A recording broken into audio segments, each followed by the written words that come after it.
Everyone, कैसे आप सभी। तो फिर फाइनली आप लोगों का सीटेट का एग्जाम 7 जुलाई को हो चुका है और आज की वीडियो में हम लोग मैथ्स का जो पेपर 2 हुआ था आप लोगों के मैथ्स सब्जेक्ट जिसके था उसकी जो है वो आंसर की देखने वाले हैं। डायरेक्ट हम लोग जो है वो आंसर्स देखेंगे, सोल्यूशन नहीं करेंगे। तो फिर 10 से 12 मिनट की वीडियो होगी तो आप लोग जो है वो अपने फटाफट से आंसर चेक कर सकते हैं और आप लोगों के कितने मार्क्स बन रहे हैं वो मुझे कॉमेंट करके जरूर बताएं।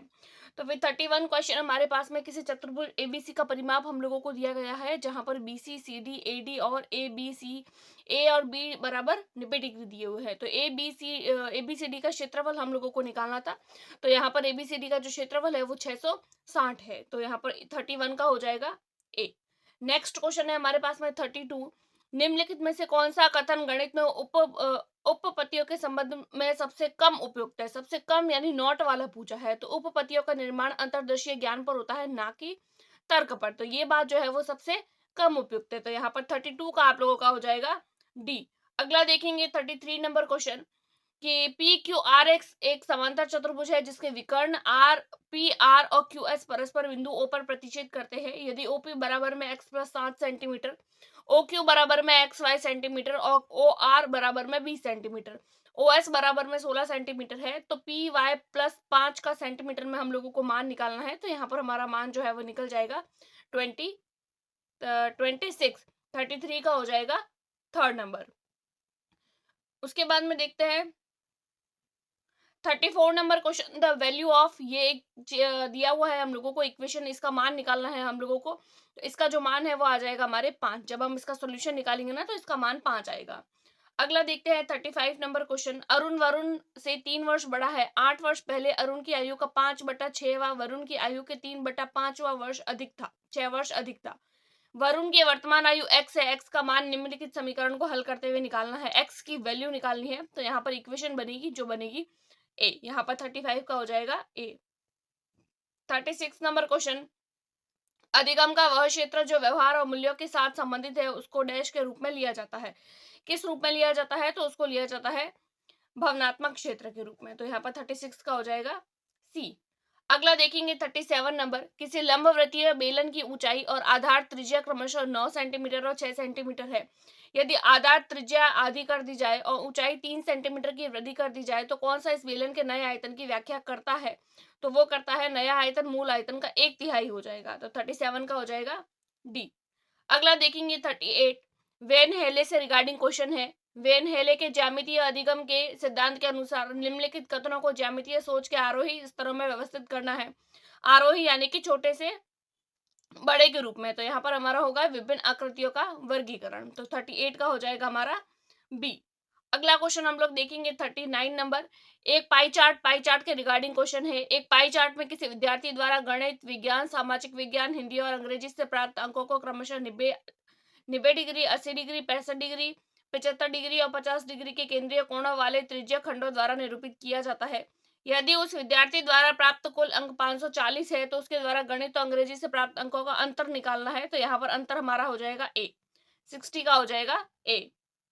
40 नंबर क्वेश्चन हमारे पास में है, एनसीईआरटी के अनुसार उच्च प्राथमिक स्तर पर संख्या प्रणाली के अंतर्गत निम्नलिखित में से कौन से प्रकरण सम्मिलित नहीं है? कौन से सम्मिलित नहीं है? तो वो आ जाएगा हमारे सम्मिश्र संख्याएं। तो 40 का हो जाएगा हमारा ए। 41 नंबर क्वेश्चन हमारे पास में है, निम्नलिखित में से कौन सा कथन आकलन के एक साधन के रूप में रूब्रिक के लिए सत्य नहीं है? कौन सी बात सत्य नहीं है? तो रूब्रिक मूल्यांकन को अधिक व्यक्तिपरक बनाता है। 41 का हो जाएगा हमारा डी।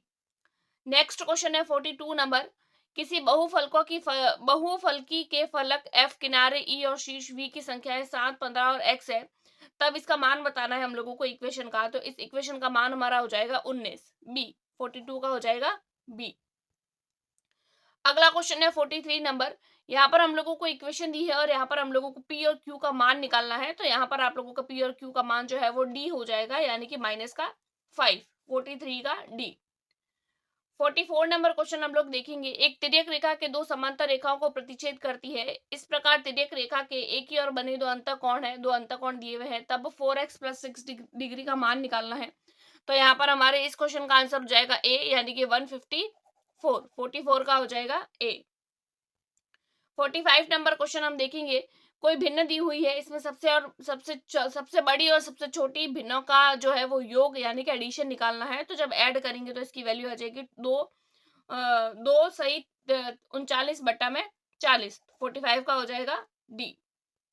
अगला देखेंगे 46 नंबर, निम्नलिखित में से क्या आकलन के अर्थ को नहीं समझता है? तो आकलन के अर्थ को कौन नहीं समझता है? तो हो जाएगा वो हमारे विद्यार्थियों को नामांकित करने में सहायता। भाई नामांकित नहीं करते हैं ना, बच्चे को लेबल नहीं करते हैं।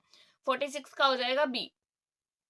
47, निम्नलिखित में से क्या गणित में रचनात्मकता का संकेतक नहीं है? तो यहाँ पर हो जाएगा विद्यार्थी विभिन्न संदर्भों में अभिसारी चिंतन का उपयोग करते हैं। तो यहाँ पर 47 का हो जाएगा हमारा ए, 47 का ए। अगला देखेंगे 48, यदि 955 में जोड़ी जाने वाली x ऐसी न्यूनतम संख्या है जो उसे एक पूर्ण वर्ग बना देती है, तो 3x प्लस 2 का मान निकालना है। तो यहाँ पर 3x प्लस 2 का मान हमारा हो जाएगा 20, 48 का हो जाएगा ए। 49 नंबर देखेंगे, 1 और 50 के बीच में ऐसी कितनी प्राकृत संख्याएं हैं जो 3, 5, 7 में प्रत्येक से विभाज्य है? इसका हो जाएगा हमारे 4 संख्या। कितनी संख्या है? 4, 49 का बी। 50 नंबर क्वेश्चन, राष्ट्रीय पाठ्यचर्या रूपरेखा 2005 के अनुसार निम्नलिखित में से कौन सी प्रक्रिया गणित में सबसे कम महत्वपूर्ण है? तो गणित में शॉर्टकट को खोजना, ये हमारा हो जाएगा इसका राइट आंसर। 50 का हो जाएगा सी। अगला क्वेश्चन देखेंगे 51 नंबर, किसी त्रिभुज ए बी सी की भुजा ए बी पर एम एक बिंदु इस प्रकार है, ए एम बराबर में बी एम बराबर में सी है। यदि ए और बी क्रमशः एक्स और 70 डिग्री है तो 3x प्लस 25 का मान किसके बराबर होगा? तो ये जो मान है वो हो जाएगा हमारे 85 के बराबर। 51 का हो जाएगा हमारा बी। 52 देखेंगे, 52 क्वेश्चन है हमारे पास में। 10% वार्षिक दर पर निवेश की गई एक धनराशि 2 वर्ष में 3267 हो जाती है। जब ब्याज वार्षिक संयोजित होता है उसी राशि पर उसी दर से 2 सही यानी 2.5 वर्ष में कितना साधारण ब्याज होगा? साधारण ब्याज से रिगार्डिंग क्वेश्चन है, तो यहाँ पर हमारा हो जाएगा सी 675। 52 का हो जाएगा सी। 53 नंबर क्वेश्चन हमारे पास में, किसी त्रिभुज ए बी सी की भुजा ए बी पर स्थित डी एक प्रकार से इस प्रकार है कि सी डी कोण ए सी बी का समद्विभाजक है। ए बराबर में 50, बी बराबर में 70, तो ए डी सी किसके बराबर होगा? तो वो बराबर होगा 100 के। 53 का हो जाएगा डी।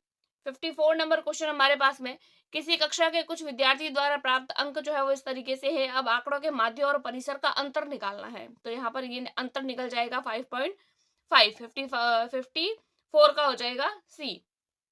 अगला देखेंगे 55, एक व्यापारी 12 पंखे 24,000 में खरीदता है। वह प्रत्येक पंखे को उसके क्रय मूल्य से 25% अधिक पर अंकित करता है। यदि वह सभी पंखों को 10% की छूट पर बेच दे तो कुल मिलाकर उसको कितना लाभ होगा? तो उसको लाभ होगा 3,000 का। 55 का हो जाएगा सेकंड। अगला देखेंगे 56, यहाँ पर एक वैल्यू दी हुई है और पूछा है कि ये वैल्यू किसके बराबर है? तो ये हो जाएगी -4c, -4c। 56 का हो जाएगा सी। 57 नंबर, किसी समकोण त्रिभुज का क्षेत्रफल 240 सेंटीमीटर स्क्वायर, यदि कर्ण के अतिरिक्त उसकी एक भुजा 30 सेंटीमीटर, तो उस त्रिभुज का परिमाप हम लोगों को निकालना है। तो 57 का हो जाएगा ए। 57 का ए 80। अगला देखेंगे 58, एक शिक्षक शिक्षार्थियों को विभिन्न प्रकार के त्रिभुजाकार कागज की कर्तनें वितरित करता है और उन्हें कोणों का योग ज्ञात करने के लिए, कोणों को मापने और सारणीबद्ध करने के लिए कहता है। वह उन्हें प्रत्येक स्थिति में परिणाम नोट करने के लिए कहता है। शिक्षक की यह विधि किसका उदाहरण है? तो वह है खोज विधि का। 58 का हो जाएगा ए। अगला क्वेश्चन 59 नंबर, निम्नलिखित में से कौन सा सत्य नहीं है? तो कौन सा सत्य नहीं है कि 3 + 4 × 5 यह एक गणितीय व्यंजक नहीं है? 59 का हो जाएगा ए। अगला देखेंगे लास्ट क्वेश्चन, दो संख्याओं का अनुपात 3:7 है, एलसीएम 630 है, तब संख्याओं के एलसीएम और एचसीएम का योग ज्ञात करना है। तो यहाँ पर हमारा आंसर हो जाएगा 660। तो इसी तरीके से आप लोगों के मैथ्स की कंप्लीट होती है। अब हम आगे देखेंगे साइंस की। तो फिर चलिए नेक्स्ट वीडियो में मिलते हैं साइंस की। और आप लोगों के मैथ्स में कितने मार्क्स बन रहे हैं 30 में से, वो मुझे कॉमेंट करके जरूर बताएं। Thanks for watching.